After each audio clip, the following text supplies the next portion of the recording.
pode fazer.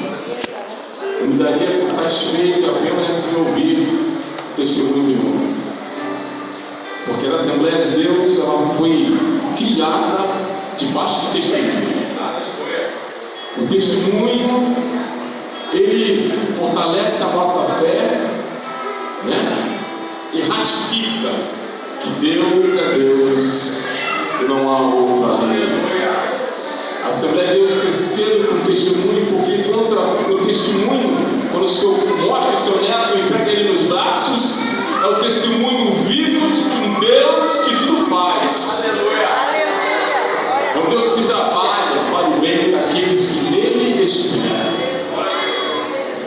O testemunho ele traz uma verdade que nós não podemos refutar, contradizer. Olha ali, ó, prova de que Deus é Deus. Olha ali, ó, prova que Deus faz, que Deus move, que Deus tira, que Deus coloca. Eu daria satisfeito de ir para casa ouvir mais uma vez um grande testemunho das obras de Deus. Mas cabe a nós ainda podermos ter a responsabilidade de falarmos nessa noite de algo que Deus colocou no nosso coração. Ficaria mais fácil para mim, está falando o pastor aqui, se a igreja tivesse acompanhado a revista da CPAD, mas vocês trabalham com a da Betel, não é isso? Então, porque na CPAD nós estudamos o livro de Ruth e de Esther. E a palavra que Deus colocou no nosso coração, ele entra dentro do capítulo 6 do livro de Esther. No capítulo 6 do livro de Esther, existe uma noite, e essa noite Deus colocou no meu coração para fazer o tema desta palavra. É a noite da providência divina. Talvez seja essa noite a noite da sua providência divina. Você que entrou aqui neste lugar querendo uma resposta de Deus para a sua causa, para o seu problema, para o seu dilema. Mas antes de nós entrarmos no capítulo 6, eu quero um pouquinho contextualizar o livro de Esther, porque é um livro pequenininho, de 10 capítulos apenas, que fala de uma ascensão de uma mulher judia ao trono da Pérsia. Ela foi rainha da Pérsia. Os judeus estavam na Pérsia porque eles tinham sido levados ao cativeiro babilônico. Os 70 anos do cativeiro babilônico havia se terminado, se acabado, fim. E nós temos então a oração de Daniel pelo fim do cativeiro, o retorno dos judeus a Jerusalém.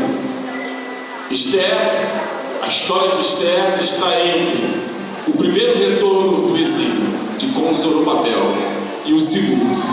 A história de Esther está no meio do livro de Esdras, entre capítulo 6 e capítulo 7. É uma história não só de uma ascensão de uma mulher judia ao trono da Pérsia, mas todo o livro de Esther fala, ou pode ser resumido, talvez, salvo o melhor juízo, em uma palavra: providência divina. A providência divina nós vemos do capítulo 1 ao capítulo 10 do livro de Esther, onde Deus coloca Esther dentro do palácio, onde Deus faz Esther subir ao trono, onde Deus faz Mardoqueu, o tio de Esther, ouvir uma conspiração de morte contra o rei Assuero, e Mardoqueu denuncia essa conspiração de morte. Tudo providência divina, Deus arrumando o cenário para se mostrar ao seu povo mais uma vez. Mas, meus irmãos, nós temos aprendido na nossa caminhada, no nosso viver com a palavra de Deus, que às vezes o povo de Deus só vem para os pés do Senhor através de crises. Diz que a crise ela colabora para o avivamento. Como é que é isso? Quando você está com problema, você vem para a igreja mais, você ora mais, você busca mais, você jejua mais, você sobe montes. Porque quando está na crise, a crise serve para nos chacoalhar, para nos mexer, para nos tirar do nosso comodismo. E às vezes Deus deixa a crise chegar na nossa porta porque Ele quer você mais esperto, né? Espiritualmente. Ele quer você mais avivado.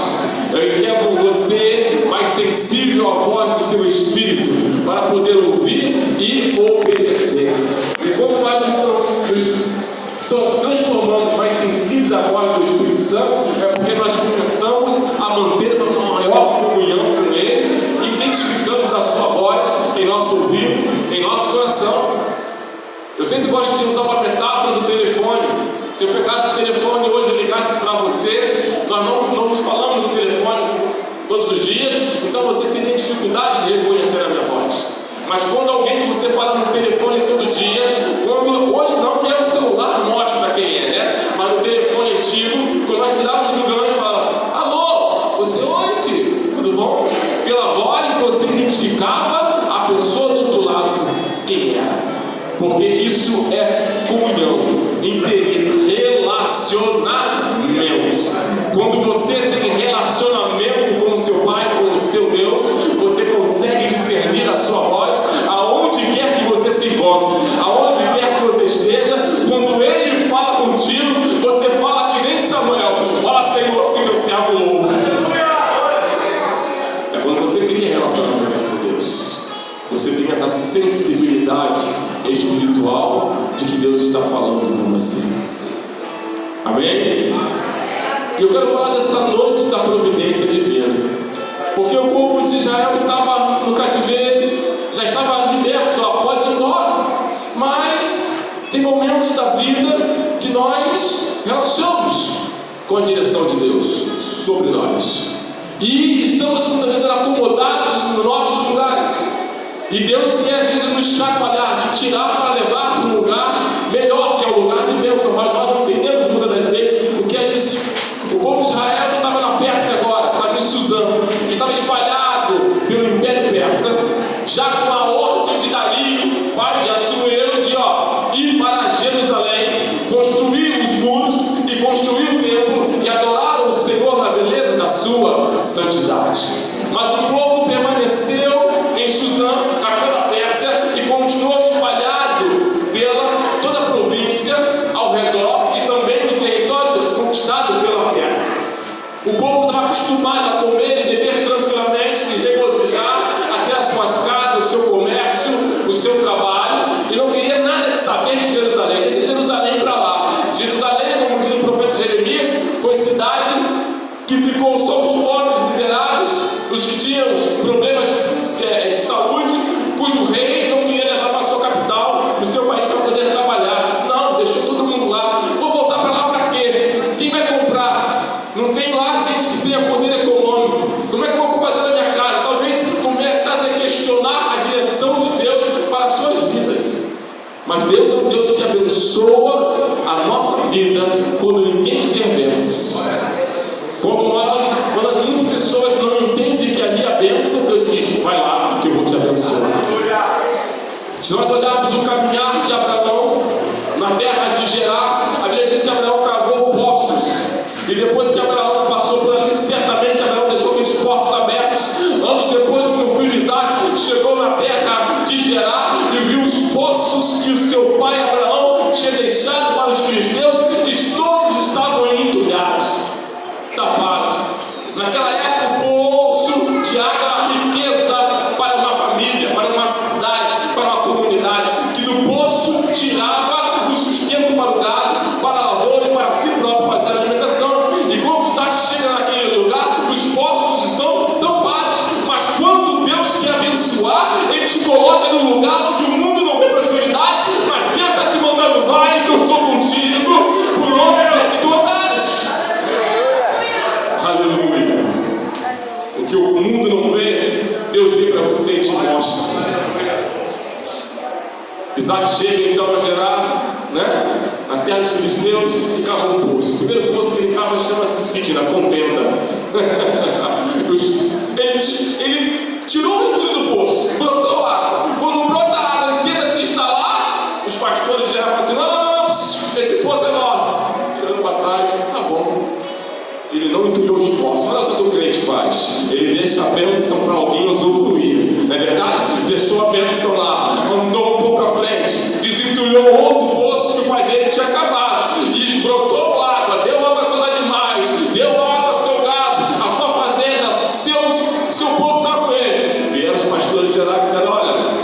você é nosso. Ele é? Então tá bom, vou andar um pouquinho para frente. Eu quero que você entenda que Deus chacoalha as nossas vidas para poder nos abençoar. Muitas das vezes nós estamos no comodinho do dia a dia, do fazer da hora, todo dia a mesma coisa, a mesma coisa, a mesma coisa, a mesma coisa. Deus quer te levar para um patamar acima, quer te mostrar coisas novas, coisas diferentes. É preciso chegar a crise na sua porta, na sua vida, para que haja um despertamento e ainda despertamento, haja uma mudança na sua vida.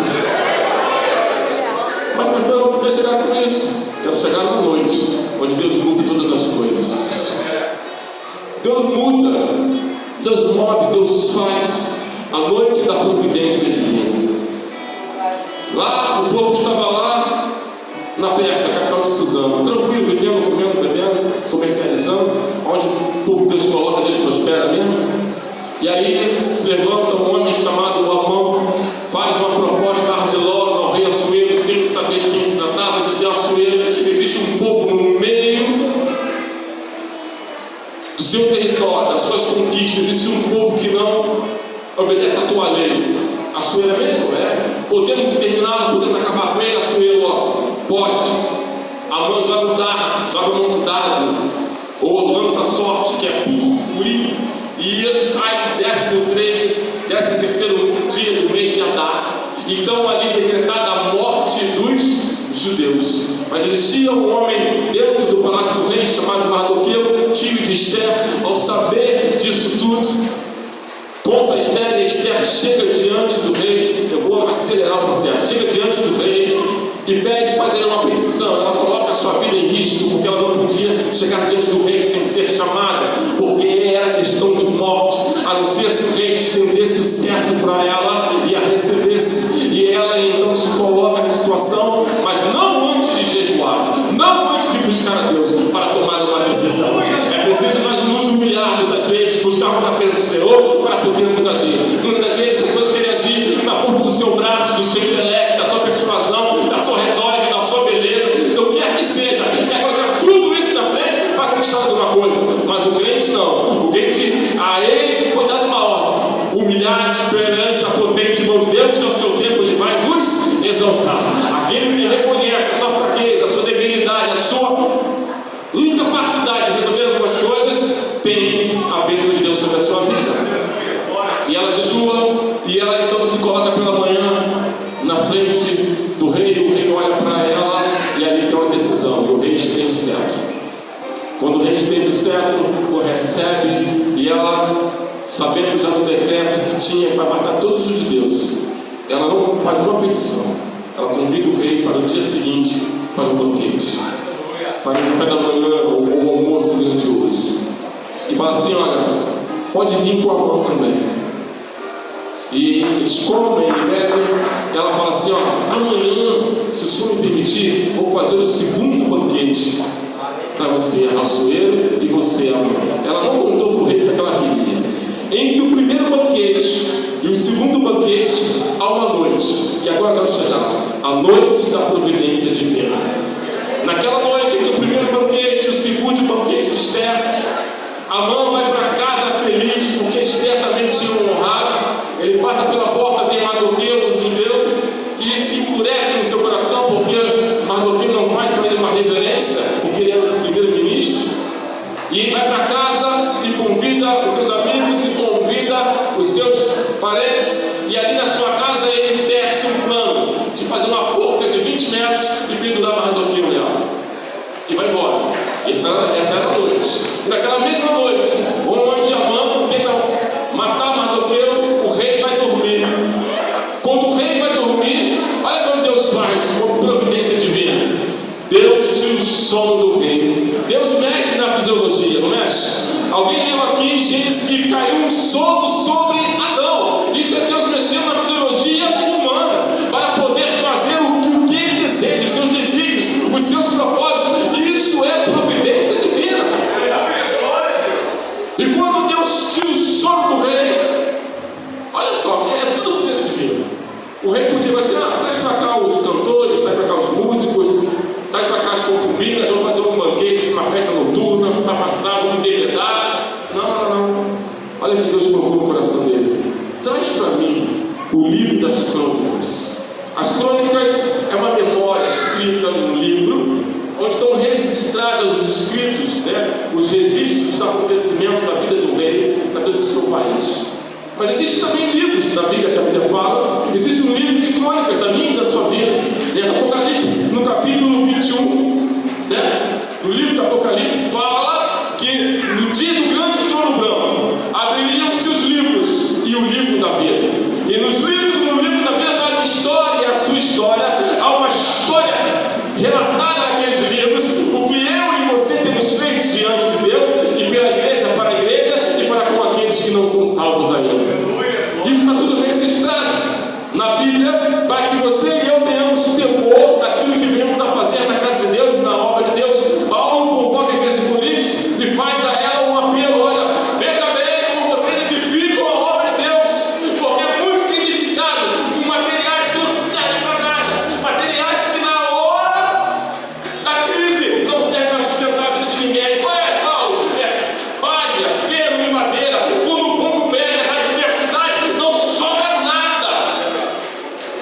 Mas hoje, nessa noite, você e eu estamos aqui porque as nossas obras têm nos acompanhado e têm servido para a glória de Deus. Amém, irmãos? Elas são provadas pelo fogo e são valiosas. É por isso que eu e você estamos aqui esta noite. Louvado seja o nome do Senhor. E Deus continua agindo na sua providência, porque Deus é um Deus que trabalha para que aqueles que nele esperam, que nele confiam. Diz o profeta Isaías, lá no capítulo 64, no versículo 4, que diz assim: porque desde a antiguidade não se ouviu, nem com os ouvidos se percebeu, nem com os olhos se viu um Deus além de ti, que trabalha para aqueles que nele esperam. Existia um desejo de estéreo, de Mardoqueu, de salvação dos judeus. Eles esperavam no momento oportuno a salvação, o livramento. Deus é o socorro bem presente na hora da angústia. O Senhor dos exércitos está conosco. O Deus de Jacó, Ele é o nosso refúgio. E naquela noite, Deus tira o som do rei, e o rei manda vir para ele as crônicas. O que tem acontecido no seu reino, o que aconteceu nos dias passados, nos anos passados, e a providência divina, mais uma vez.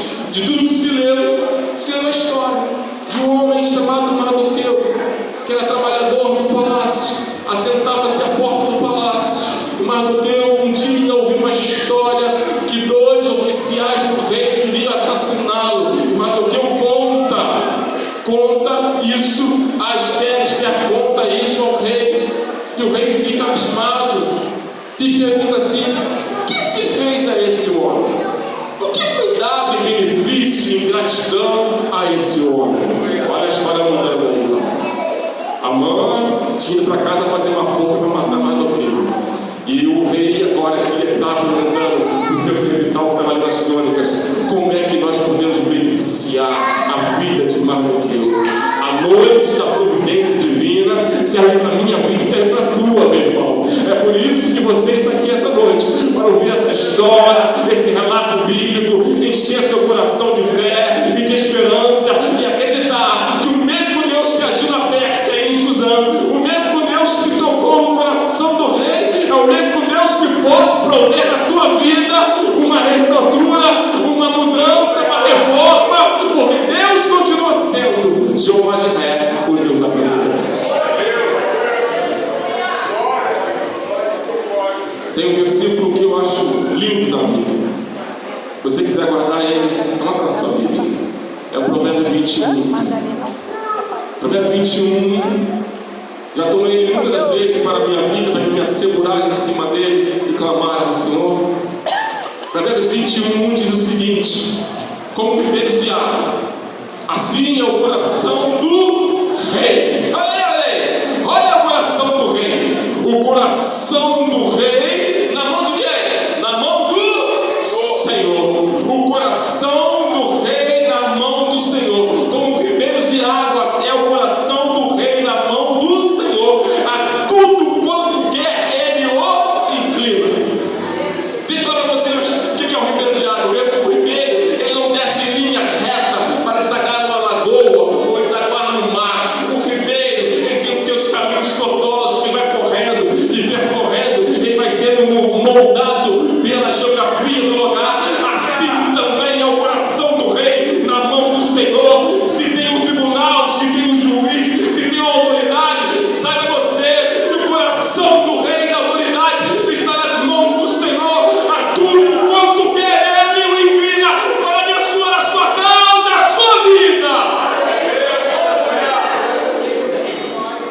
E naquela noite, a noite da providência, Deus toma o coração do rei nas suas mãos e faz que ele seja inclinado para abençoar Mardoqueu. E passou a noite e chegou amanhã. Quando Amã entra no pátio, o rei está acabando de ler as crônicas, não dormiu, pelo que diz o texto. Inferimos isso, que ele não dormiu. E Amã é visto e fala assim: quem está no pátio? O servo fala assim: ó, é Amã. E chama aqui, chama lá. Amã, deixa eu te perguntar uma coisa. Fala, meu rei. O que eu vou dar ao homem que o rei se agrada, que o rei quer honrar, que o rei quer abençoar? Amã olhou para cima: você não tem outro, sou eu mesmo. Para com isso, Amã. Deus tem um segredo no coração da sua igreja. Onde os olhos não veem, Deus vê. Aonde quer que você esteja, olha, Deus lá vai te abençoar se você for honesto e íntegro para com Ele. E naquele momento, Amã, cheio de si, de orgulho, de vaidade, ele entrou de manhã para pedir a cabeça de Mardoqueu, mas o rei estava com o seu coração nas mãos do Senhor. E ele pergunta a Amã: o que vou fazer com este homem, Amã, da qual o rei se agrada e quer abençoar? Amã fala assim: ó, coloca a coroa real nele. É boa ideia. Coloca uma roupa real nele. Boa ideia. Dê-lhe um cavalo real. Boa ideia. E faça a sua mais alta autoridade do seu rei pegar o cavalinho, colocar esse homem em cima e passear pela cidade toda, dizendo: este homem é o homem que o rei se agrada. E o rei olha para Amã e fala assim: Amã, muito obrigado pela ideia. Você vai pegar Mardoqueu, colocar em cima desse cavalo, vai pegar a coroa, vai colocar a roupa, e você vai puxar o cavalinho pela cidade toda e dizer: Deus abençoa este homem, porque é dele que o rei se agrada. A noite da providência divina, meu irmão, pode chegar na minha e na sua vida a qualquer momento e a qualquer instante. Deus pode mudar tudo de uma noite para o dia. Deus pode mudar agora. Deus já pode estar mudando na sua casa. Deus já pode estar mudando no tribunal onde a sua causa está sendo julgada. Deus é Deus e Ele é Jeová de Ré, o Deus da providência. A noite que Deus muda tudo. A noite que Deus tira da forca para colocar em cima do cavalo e exaltar. Só Deus faz isso com o seu povo. Só Deus faz isso com os seus servos. Só o Senhor é Deus. Só o Senhor é Deus. E nessa noite, essa pequena palavra, um tamanho de extensão, mas ela está sendo direcionada para os nossos corações, para que a sua fé seja aumentada, para que você seja edificado, para que você entenda que não há impossíveis para Deus. Quando você pensar que você não está sendo visto, mas é aí que Deus te surpreende, como Deus surpreendeu Agar no deserto. Quando Agar se sentiu triste pela sua senhora a maltratar, ela foi impelida pela sua tristeza para o deserto, e lá no deserto, sozinho, ela quis tirar a sua vida, mas do céu o Senhor bradou: Agar, não te faça nenhum mal, porque eu tenho visto o teu choro e as tuas lágrimas. E foi ali, naquele lugar, que Jeová foi chamado chamado de Laai Roi, o Deus que me vê, o Deus que me vê quando ninguém vê, o Deus que me vê quando estou sozinho na minha casa, no meu quarto, na minha solidão mais profunda. Deus dos céus, Ele se apresenta para você como um Laai Roi, o Deus que te vê quando ninguém vê. Então Ele conhece o teu coração, Ele conhece a tua alma, Ele conhece a tua súplica, Ele conhece o teu clamor, e Ele pode nesta noite entrar com a providência na tua vida e mudar teu cativeiro. Porque você precisa ter experiências dessa com Deus, experiência que nos firma na rocha. Eu tenho que ter a minha experiência. Jó servia a Deus integramente, diz a palavra de Deus, servo justo, fiel e íntegro. Mas passou pelas suas crises. E no final do seu livro de Jó, ele tem uma frase que é muito bonita. Antes eu ouvia, eu conhecia de ouvir, mas agora eu conheço de contigo. Você tem que ter a sua experiência com Deus, você tem que ter a sua proximidade com Deus, você tem que ter a sua boca no pó com Deus, você tem que ter o seu jejum com Deus, você tem que ter a sua subida ao monte com Deus, você tem que ter as suas manhãs de consagração nas Assembleias de Deus que estão esvaziadas, mas o poder que Deus está aqui neste lugar, quando você coloca no seu coração o desejo de se humilhar e dizer lá no profundo do seu íntimo que Deus diminua e endureça em minha vida. Deus se faz presente. Nós estamos tocando muitas vezes o que é essencial pelo supérfluo, mas a oração, o jejum, a palavra continua sendo essencial para mim e para a sua vida.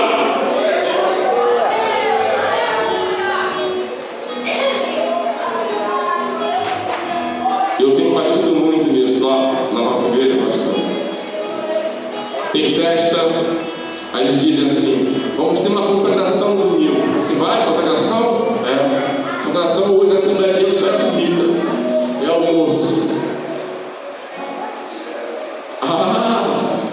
Esqueceram de que consagração é a minha pessoa, e em humilhação e jejum diante de Deus. Ó Senhor, eu quero ser como um vaso de barro nas mãos do oleiro. Quebra a minha vida, Senhor, faça de novo. Senhor, eu quero ser como uma ponte sobre as águas, eu quero ser como um farol, eu quero ser como uma flecha, eu quero ser, Senhor, usado em tuas mãos aonde quer que eu esteja.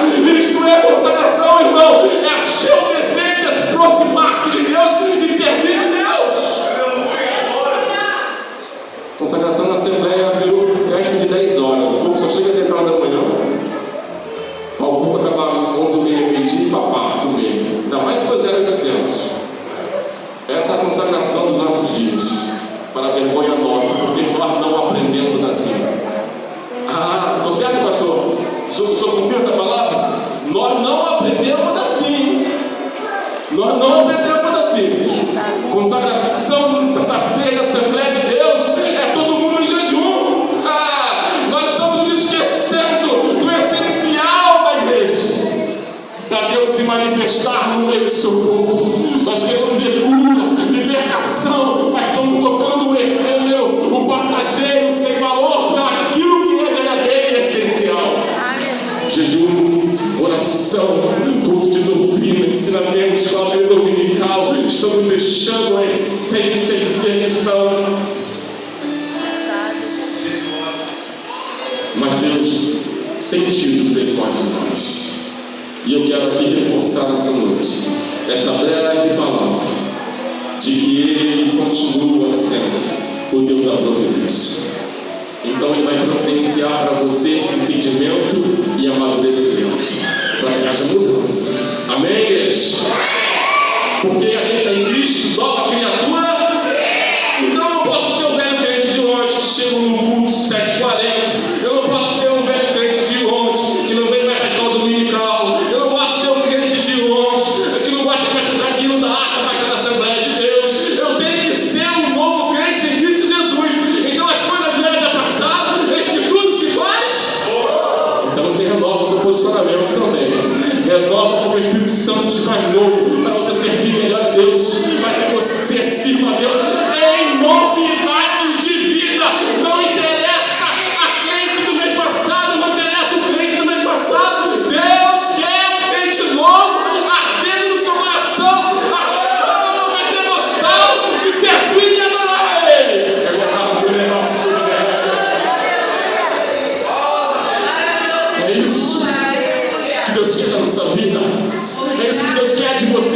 velocidade. Que aprenda o certo para fazer o certo lá na frente. A nossa geração vai ficando para trás. A nossa geração vai deixando estes púlpitos, esses lugares aqui. Graças a Deus por isso. Eu não tenho medo da morte, porque a morte do crente é triunfo. Olha para mim. Morte para o crente é triunfo.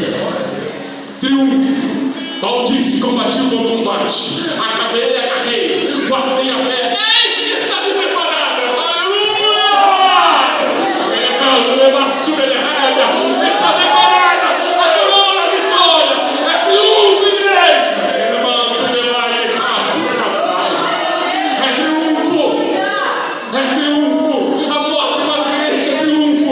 E esse ministério vai passar. Essas cadeiras vão passar. O que negado que nós vamos deixar para a geração futura. Nós temos que deixar a essência da Assembleia de Deus, que foi criada com testemunhos poderosos como esse. Deus é o Deus de ontem, de hoje e eternamente. Ele não mudou, não mudará. Aleluia.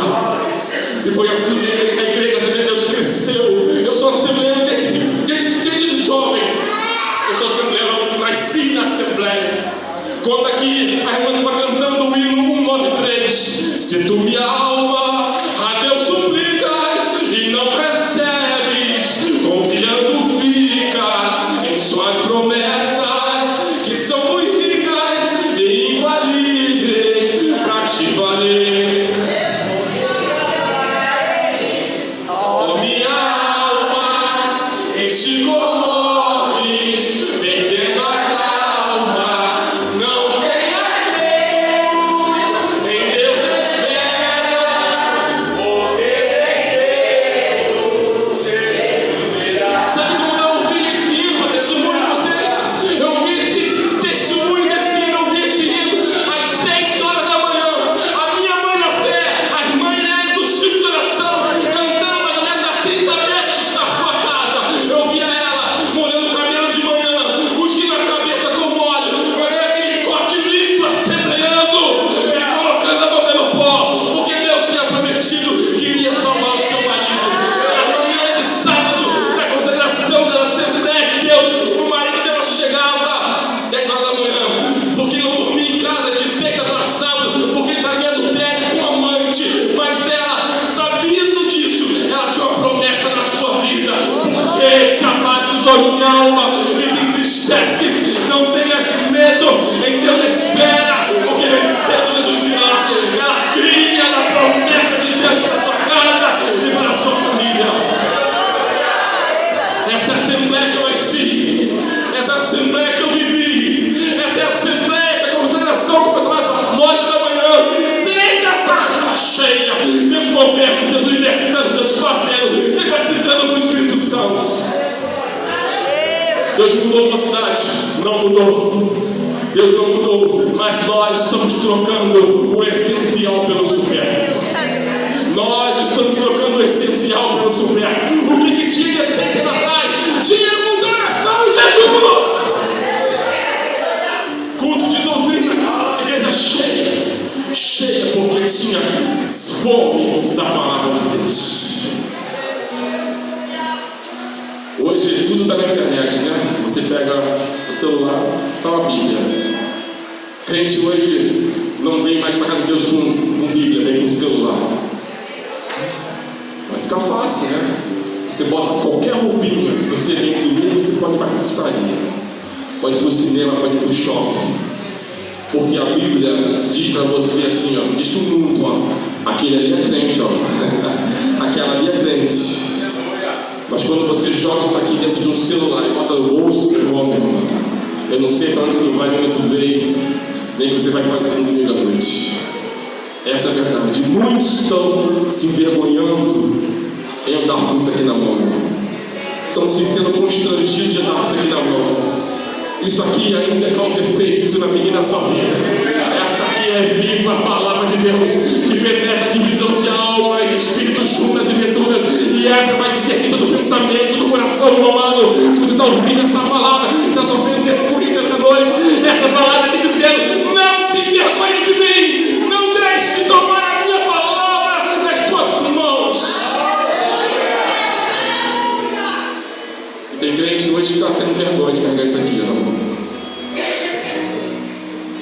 vergonha, mas que Deus possa ter misericórdia de nós, porque essa noite é a noite da providência divina. E quando Deus provê, Deus fala, Deus mostra, Deus esclarece, Deus traz à memória aquilo que ficou esquecido, está sendo debilitado pelo tempo, pelos costumes modernos. Mas nós não podemos, guarda essa palavra, trocar essência por aparência, por coisas supérfluas. Lembre-se, diz a palavra em Apocalipse a uma das igrejas: lembra-te de onde caíste e volta-te ao primeiro amor. Lembra-te de onde caíste e volta-te ao primeiro amor. É o que Deus requer das nossas assembleias de Deus. Vou falar de casa porque eu sou de casa.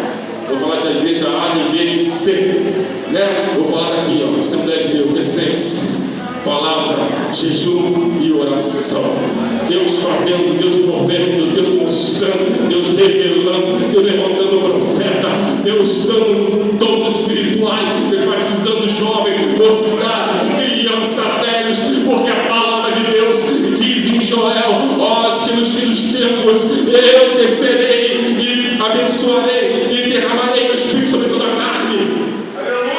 Essa promessa é para mim e para você também. Você que não foi batizado com o Espírito Santo, Deus quer te batizar. Deus quer transformar a sua vida e mudar a sua história. Creia que Deus quer fazer infinitamente mais.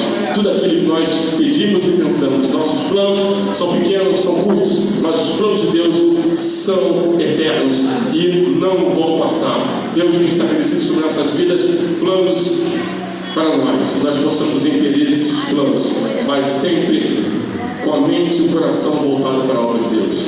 De passos maduros e passos embasados na palavra de Deus, porque os ventos vão soprar, os rios vão abater na casa, a chuva vai cair, mas você e eu permanecemos nessa palavra, vamos ficar de pé e poderemos dizer: até aqui nos ajudou o Senhor. Amém? Deus abençoe.